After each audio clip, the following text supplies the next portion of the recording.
What's the story, Morning Glory? What's the word? Hummingbird. Yes, ma'am. And yes, sir.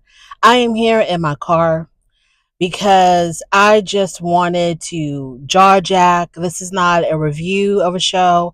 This is not commentary on well, it is kind of commentary on trending topics, but sometimes I just want to talk my mind, just want to express the random thoughts that have been running through my head. And this isn't like, yeah, I am not a journalist. And I hate it when I talk about a trending topic and then somebody in the comment would be like, oh, that's not true. That's not how it happened. I'm not a journalist. Okay, I'm just a content creator who likes to talk a lot. So sometimes it's a little bit overwhelming for me to do like trending topics or celebrity news or whatever, because I feel like I have to give the information as accurate as possible, and it requires a lot of research, reading a lot of different news articles, going to a lot of different sites to make sure that you get the information correct. And to me, sometimes it's just too much like homework. I just got off work. I don't want to read 6, 7, 8, 9, 10 different articles about the same thing just to get the information correct. Sometimes I just want to jaw jack. I just want to speak my mind. I just want to express the random thoughts that have been running through my head. That's all. So please take this with a grain of salt. This is just my opinion. Some stuff is relevant. Some stuff is so irrelevant. Y'all are going to be wondering, okay, why in the world is Cookie talking about that? Why would she think that would be remotely interesting to us? And it probably isn't. But I just want to just talk about the random thoughts that can be running through my head that I just want to talk about.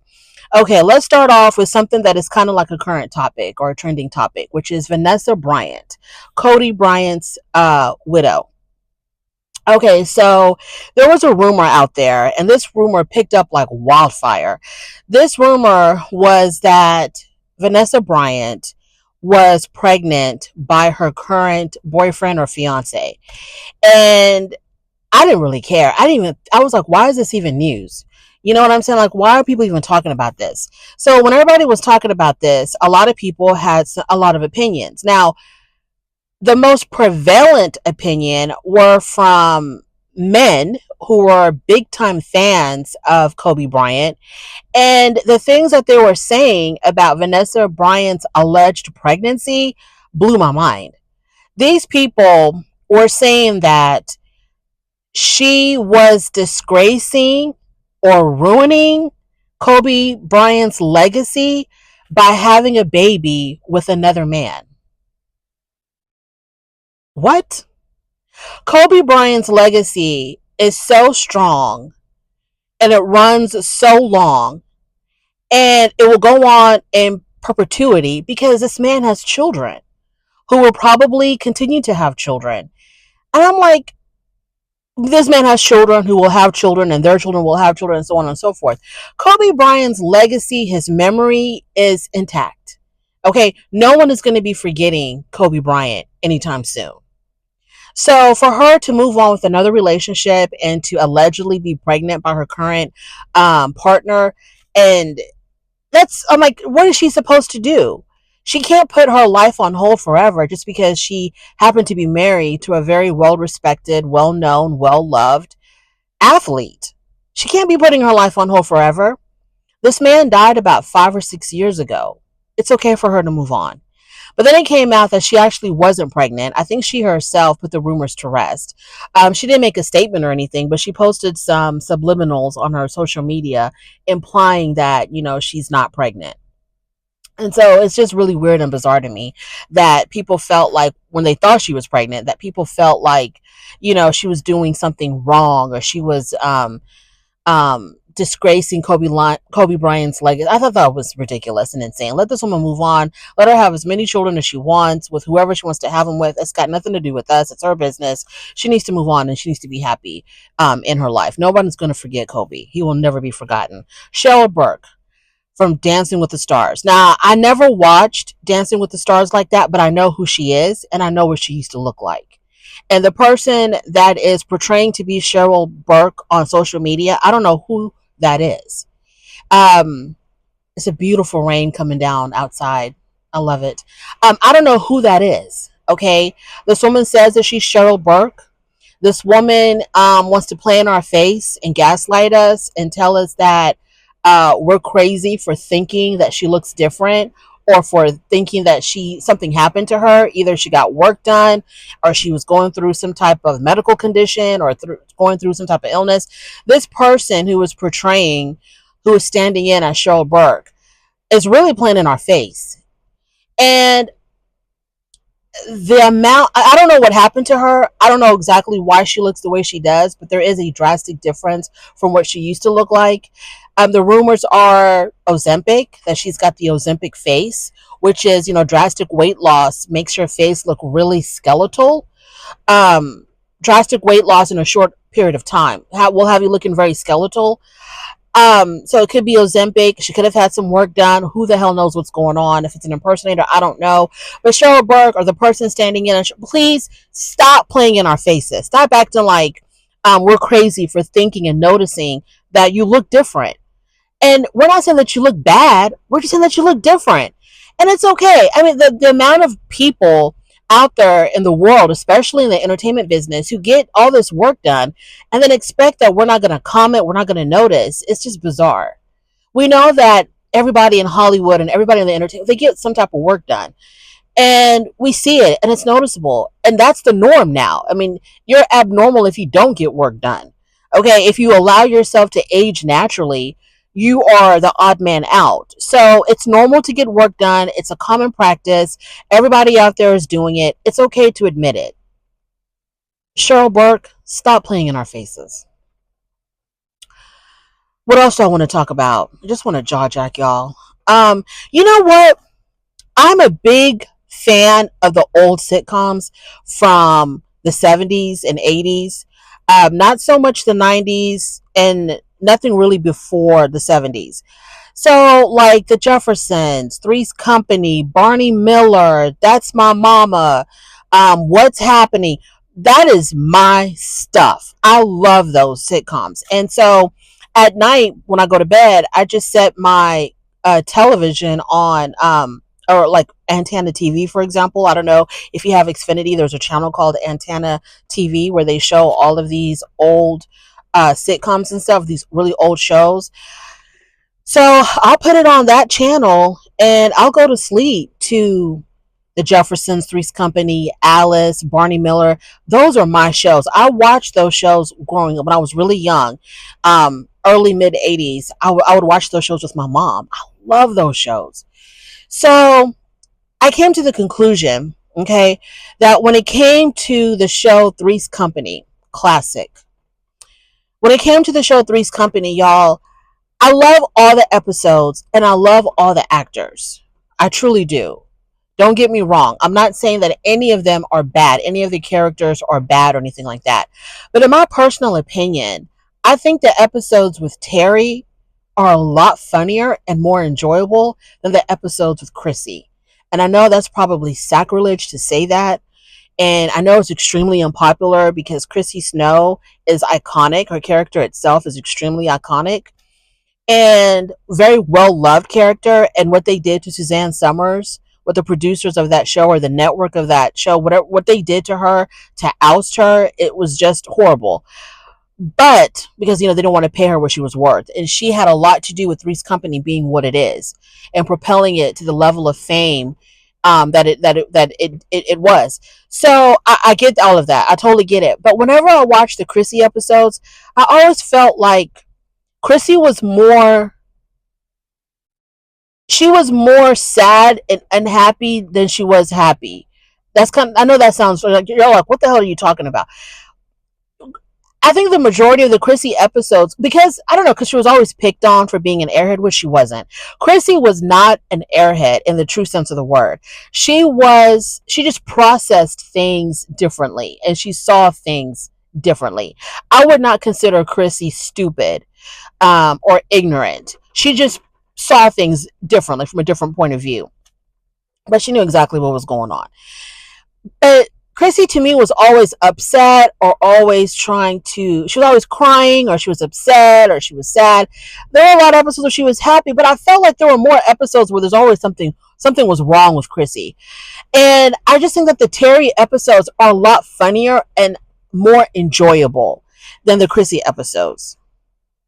Maybe because when I watch the Chrissy episodes, I see how it was so obvious how they were trying to, what's the word? How they were trying to sexualize her.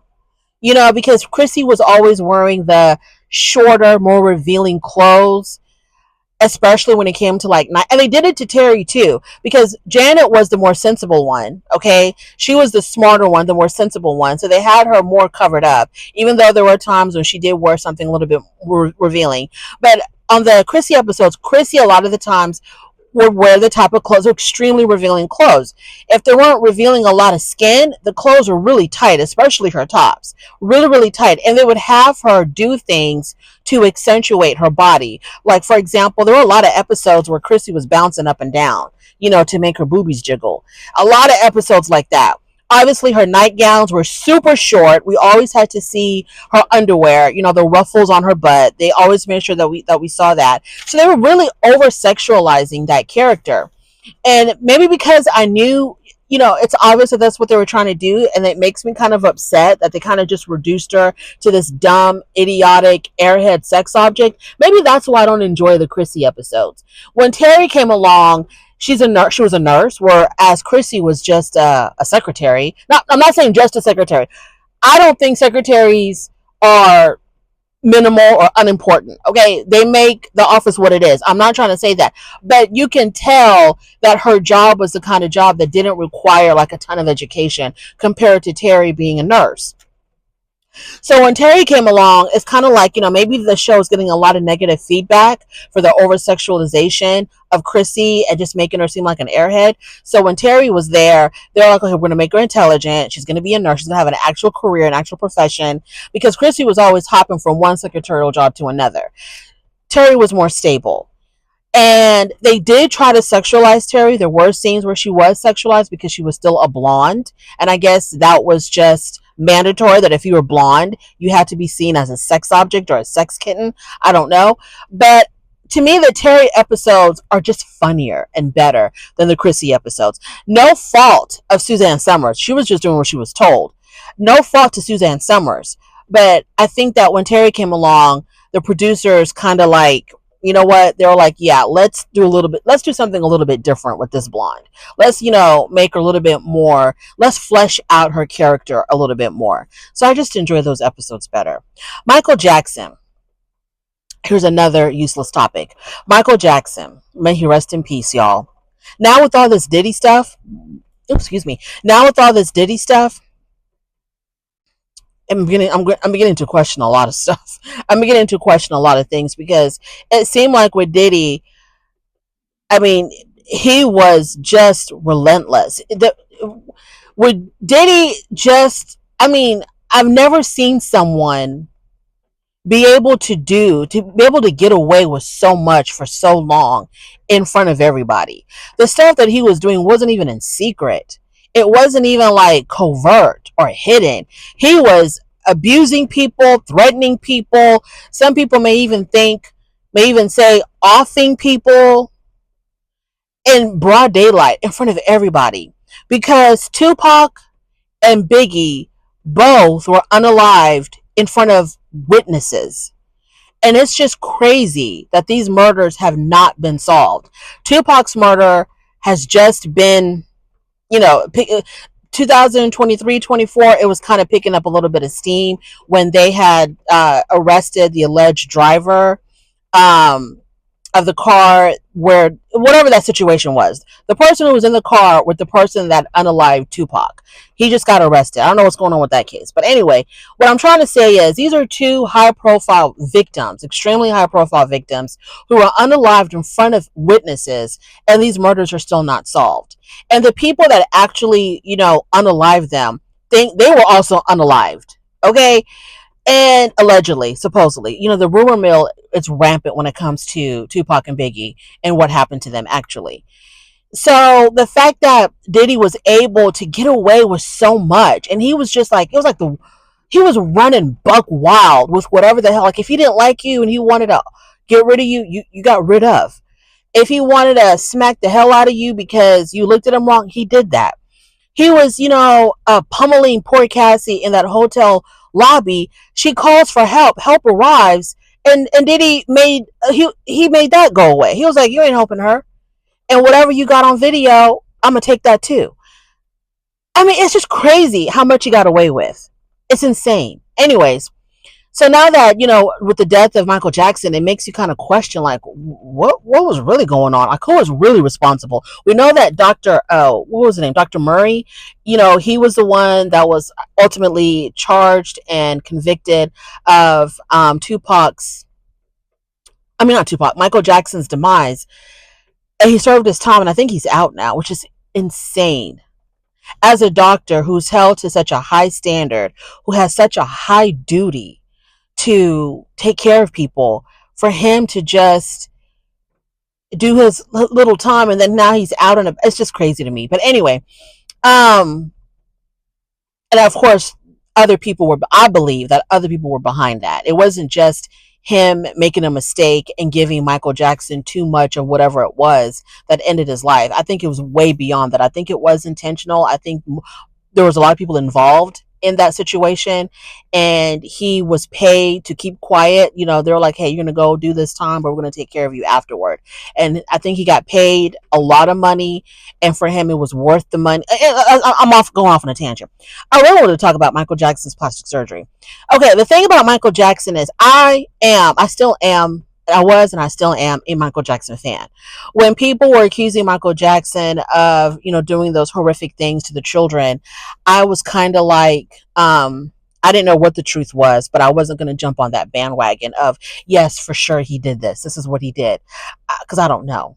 I know that people can conspire to try to get money from famous people.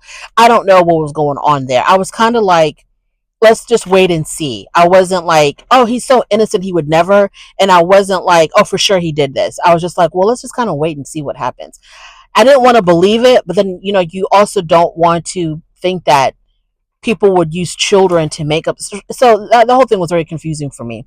When people were accusing him of bleaching his skin, y'all, it wasn't until a couple of years ago where I truly did believe Michael Jackson had vitiligo.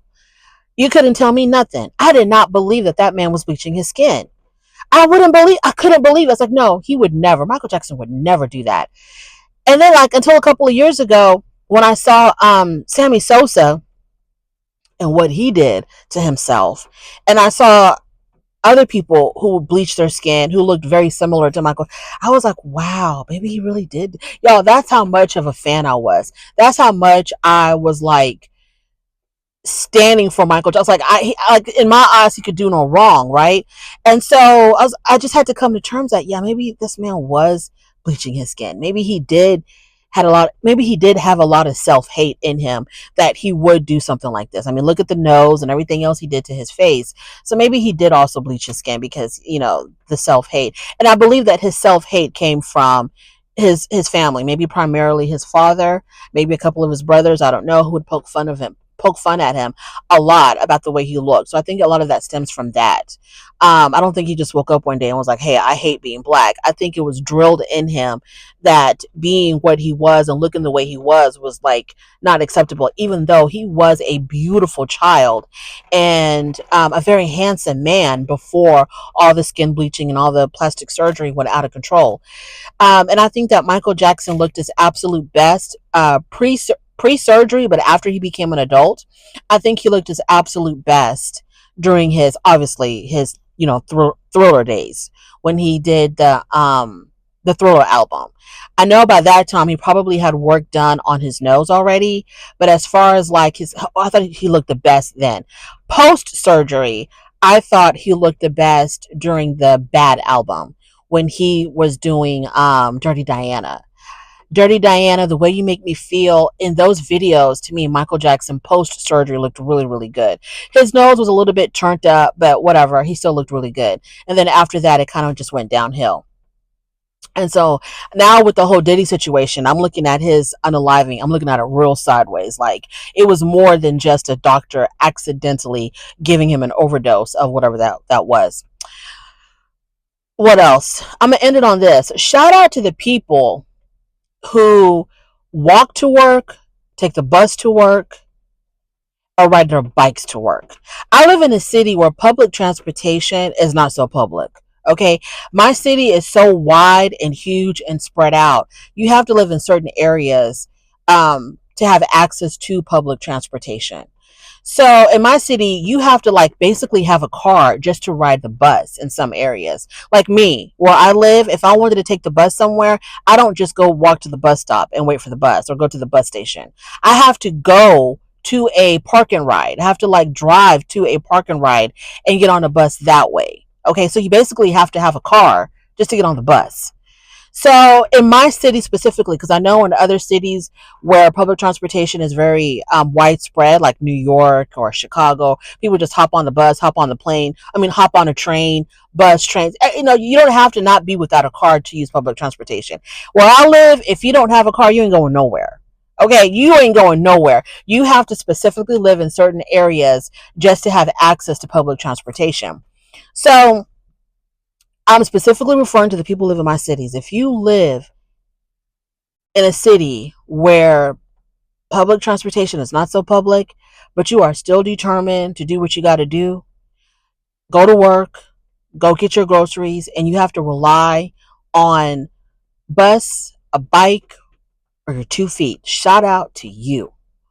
Because I'm when I'm driving around and I see people, you know, walking long distances to the bus stop, waiting hours for the bus to show up, and they do this every single day. Or when I see people walking in areas where there's like no sidewalks, like I said, this is a very heavy automobile city, extremely heavy. Like if you don't have a car, you're not going anywhere. So for the people that are risking their lives literally to walk to work, people who are riding their bikes to work because they don't have their own, shout out to y'all. Okay, shout out to y'all. Y'all are just amazing. Because I don't. That's just it's amazing to me. Anything else that I want to talk about? I don't think so. But trust me, if I think of anything, I'll definitely be back. Just random thoughts, y'all. Okay, don't put too much into what I'm saying. It's just some random thoughts, some random stuff. Don't put too much into what I'm saying. I have a lot more to say, but this video is getting too long. Thank you so much for joining me. On your way out, please don't forget to rate the video. If you like this content, subscribe to my channel, and I'll definitely talk to you later.